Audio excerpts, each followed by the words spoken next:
नमस्कार दोस्तों, बहुत बहुत स्वागत है आपका स्टडी IQ PCS में। आप हैं मेरे साथ, मेरा नाम है सुमित। और दोस्तों, एक बहुत ही चौंकाने वाली स्टडी को आज हम यहाँ पर पढ़ेंगे और देखेंगे कि कैसे क्लाइमेट चेंज जो है, वैसे तो वो इंसानों को अफेक्ट कर रहा है, और एक दूसरा एस्पेक्ट जो है क्लाइमेट चेंज का, जो वो स्पीशीज को अफेक्ट कर रहा है, और जो कि बहुत बड़ी खतरे की घंटी है, जिसको हम अक्सर इग्नोर कर देते हैं या फिर उस पर उतना अटेंशन पे नहीं करते।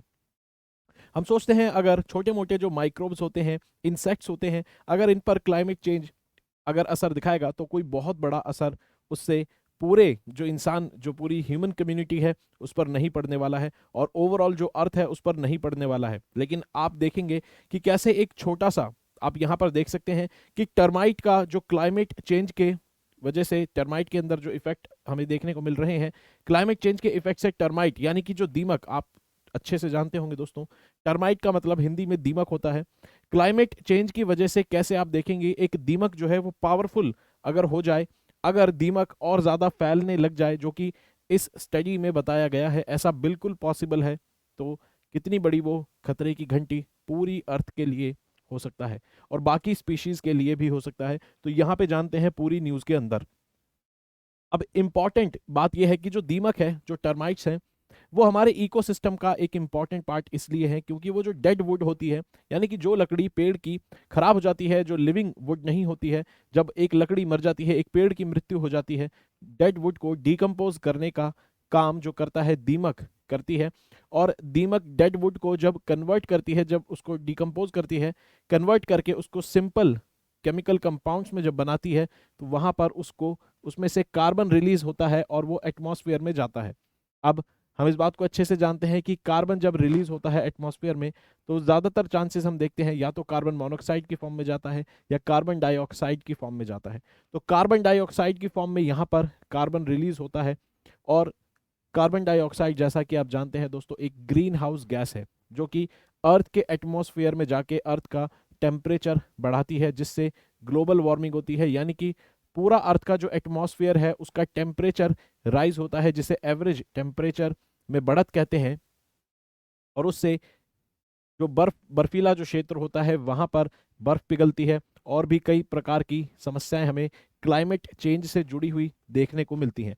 तो यहाँ पर जो टर्माइट होती है उसका काम होता है डेडवुड को डिकम्पोज करना, और उसमें से कार्बन जो निकलता है वो हमारे लिए चिंता का विषय है, क्योंकि देखने में ये आया है कि जैसे जैसे क्लाइमेट चेंज हो रहा है, क्लाइमेट चेंज में ग्लोबल जो टेम्परेचर है अर्थ का एवरेज, वो बढ़ रहा है। और उससे ये देखने को मिला है जब जब टेम्परेचर बढ़ रहा है, तो उस वजह से जो टर्माइट की लकड़ी को डिकम्पोज करने की जो एक्टिविटी है, जो उसकी एक्टिविटी है, बायोलॉजिकल एक्टिविटी है टर्माइट की, उसमें इंक्रीज होता है। और कितना इंक्रीज होता है, यहाँ पे देख सकते हैं कि जैसे ही 10 डिग्री टेम्परेचर राइज होता है, वैसे ही एक टर्माइट यानी कि एक दीमक 7 गुना ज्यादा पावरफुल हो जाता है, वो 7 गुना ज्यादा डिकम्पोजिशन करता है लकड़ी का।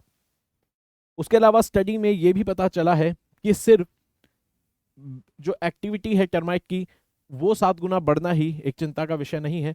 दूसरा चिंता का विषय ये है कि जो टर्माइट्स हैं यानी कि दीमक है, उनकी संख्या भी बढ़ सकती है भारी मात्रा में टेम्परेचर के बढ़ने से। क्यों? क्योंकि जो टर्माइट है वो एक गर्म और शुष्क मौसम यानी कि वेट एंड ड्राई कंडीशन को में भी सरवाइव कर सकता है, जबकि बाकी जो माइक्रो ऑर्गेनिजम्स होते हैं, जैसे बैक्टीरिया हो गया, फंगाई हो गया, ये भी डिकम्पोजिशन का काम करते हैं। लेकिन ये जो माइक्रोब्स होते हैं, मैक्सिमम जो माइक्रोब्स होते हैं, उनको वेट और वार्म कंडीशन चाहिए होती है। लेकिन जो टर्माइट है ये ड्राई कंडीशन में भी सरवाइव कर सकता है, इसलिए इसके नंबर जो है इसमें भी इजाफा हो सकता है, फैलने में भी इसमें देखा जा सकता है कि इसकी संख्या भी बढ़ सकती है, साथ में एक्टिविटी भी बढ़ सकती है। तो दोनों तरफ से खतरे की घंटी ये आपको बनकर सामने दिख रहा है। ठीक है, तो यहाँ पर हमने देखा कि ड्राई और वेट जो कंडीशन है दोनों में ही सरवाइव कर सकता है जो दीमक है। और इसके अलावा जो एक और इंपॉर्टेंट स्टडी आपको यहाँ पर देखने को मिलेगी, यहाँ पर एक और इंपॉर्टेंट स्टडी हमें देखने को मिलती है वॉशिंगटन पोस्ट की 2017 में, वो ये कि जो टर्माइट है इनकी 13 में से 12 जो इन्वेजिव स्पीशीज हैं उनकी संख्या बहुत ज्यादा बढ़ सकती है 2050 तक। 13 में से 12 इन्वेजिव जो स्पीशीज हैं, यानी कि ये इन्वेजिव स्पीशीज वो होती हैं जो सबसे ज्यादा फैलने की क्षमता रखती हैं। इन्वेजिव स्पीशीज यानी कि जो एक तरह से घुसपैठिया स्पीशीज आप इसको कह सकते हैं, जो अलग अलग कंडीशन में अलग अलग इन्वायरमेंट में सरवाइव कर सकती है, वो स्पीशीज होती हैं और ये बहुत तेजी से फैलती हैं। तो इन्वेजिव स्पीशीज का अगर फैलने का खतरा है 2050 तक क्लाइमेट चेंज की वजह से, तो ये भी आप देख सकते हैं कि ये एक तरह से खतरे की निशानी है, जहां पे दीमक की संख्या बढ़ने के आसार अगर हमें दिखते हैं। और उसके अलावा एक और जो इससे भी ज्यादा आपको भयानक स्थिति देखने को मिलेगी वो ये कि फ्लोरिडा की एक स्टडी बताती है कि सुपर टर्माइट्स भी पैदा हुए हैं। और सुपर टर्माइट्स मतलब ऐसे टर्माइट्स जो बहुत ज्यादा पावरफुल हैं। अब ये कैसे पैदा हुए हैं? ये पैदा हुए हैं इंटर ब्रीडिंग से। जो बाकी जो दो फ्लोरिडा की दो ऐसी टर्माइट्स की स्पीशीज थी जिन्होंने आपस में इंटरब्रीड करा, उनके मिलने से आपको सुपर टर्माइट भी देखने को मिलेंगे। अब आप ये देख सकते हैं कि भाई ये जो सुपर टर्माइट बना, इसमें क्लाइमेट चेंज का क्या रोल है? क्योंकि ये देखा गया, ये जो इंटर ब्रीडिंग जो हुई है जिससे सुपर टर्माइट बना है, ये इंटर ब्रीडिंग ऐसे मौसम में हुई है जहां पे सर्दियों का टेम्परेचर पहले से ज्यादा देखा गया है। यानी कि सर्दियों में अब आपको जब टेम्परेचर थोड़ा बढ़ा हुआ दिखेगा, यानी कि सर्दियां अब थोड़ी गर्म हो गई हैं, वहां पर इंटर ब्रीडिंग से आपको देखने को मिलता है सुपर टर्माइट। तो यानी कि टेम्परेचर राइज इसका एक रीजन बताया जा सकता है। उसके अलावा टर्माइट्स का जो ग्लोबल वार्मिंग पे इतना इफेक्ट क्यों होता है? कार्बन डाइऑक्साइड रिलीज करता है, बिल्कुल, लेकिन टर्माइट्स का बाकी माइक्रो ऑर्गेनिजम्स के मुकाबले ज्यादा इफेक्ट क्यों होता है? क्योंकि कार्बन डाइऑक्साइड के साथ साथ मीथेन भी रिलीज होती है जब टर्माइट किसी डेड वुड को डिकम्पोज करता है। तो कार्बन डाइऑक्साइड तो जैसे कि हम ऑलरेडी देख चुके थे रिलीज होती है, साथ में मीथेन भी रिलीज होती है। और दोस्तों मीथेन जो होती है ये 25 गुना ज्यादा इसका ग्रीन हाउस गैस पोटेंशियल होता है कार्बन डाइऑक्साइड से। यानी कि कार्बन डाइऑक्साइड से 25 गुना ज्यादा ग्रीन हाउस गैस इफेक्ट दिखाती है कौन सी? मीथेन गैस, जो कि रिलीज होती है जब टर्माइट यानी कि दीमक एक डेड वुड को डिकम्पोज करता है। उसके अलावा क्लाइमेट चेंज के हमने ये इफेक्ट देखे कि दीमक से और टर्माइट से रिलेटेड। इसके अलावा और भी काफ़ी इफेक्ट क्लाइमेट चेंज के हमें देखने को मिल रहे हैं। जैसे कि यहाँ पर बात की गई है कि क्योंकि टेम्परेचर बढ़ रहा है, बर्फीले क्षेत्र में बर्फ की कमी होगी। और जैसे ही बर्फीले क्षेत्रों में, जैसे आर्कटिक के रीजन में बर्फ की जब कमी होगी और पोलर बियर की रीच से जो सील्स होती हैं, सील्स आपको इस प्रकार का, ये एक तरह से ये मैमल्स होते हैं जो आपको मरीन मैमल्स यानी कि समुद्र में मैमल्स आपको दिखेंगे। ये सील्स जब पोलर बियर की रीच से बाहर हो जाएगी तो पोलर बियर्स इनका शिकार नहीं कर पाएंगे। पोलर बियर्स को बाकी जो एनिमल्स हैं, दूसरे जो जीव जंतु हैं, उनके ऊपर शिफ्ट करना पड़ेगा, उनका शिकार करना पड़ेगा। तो ऐसे में जो दूसरे एनिमल्स हैं जिनका पोलर बियर शिकार करना शुरू करेगा वो खतरे में आ जाएंगे। जैसे कि यहाँ पर बात की गई है कि जो आर्कटिक फॉक्स है उसकी स्पीशीज को खतरा हो सकता है। उसके अलावा जैसे ही अगर मान लीजिए संख्या बढ़ जाएगी सील्स की, अगर पोलर बियर उनका शिकार नहीं कर पाएंगे और सील्स की संख्या अगर अधिक हो जाएगी तो उससे क्या होगा?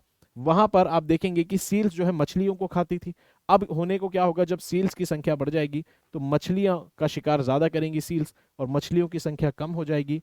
और क्योंकि मछलियां उस एरिया में लोकल लोगों के लिए एक फूड और न्यूट्रिशन का काम करती हैं, तो वहां के लोगों को फूड और न्यूट्रिशन की कमी हो सकती है। और ये तो बात की बात है, लेकिन उससे पहले एक चीज इंपॉर्टेंट ये है कि पूरी जो फूड चेन है वो पूरी फूड चेन डिसरप्ट हो जाएगी। और फूड चेन डिसरप्ट होने से स्पीशीज के ऊपर कई प्रकार के दबाव बनते हैं और स्पीशीज के विलुप्त होने का भी खतरा होता है।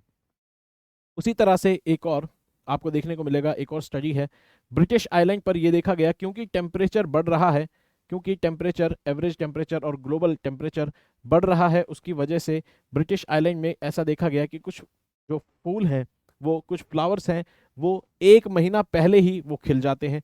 और ऐसे में आपको देखने को मिलेगा इतने इस प्रकार के जो चेंज है क्लाइमेट चेंज के, सिर्फ स्पीशीज ही नहीं, नॉर्मल जो एनिमल स्पीशीज हैं उन पर ही नहीं, प्लांट्स के ऊपर, माइक्रोब्स के ऊपर, हर प्रकार से आप देखेंगे क्लाइमेट चेंज का इफेक्ट दिख रहा है। हमने अपने ऊपर देखा, इंसानों के ऊपर क्या इफेक्ट दिख रहा है, कई प्रकार की आपदाएं आ रही हैं इन्वायरमेंट पे हमने देखा।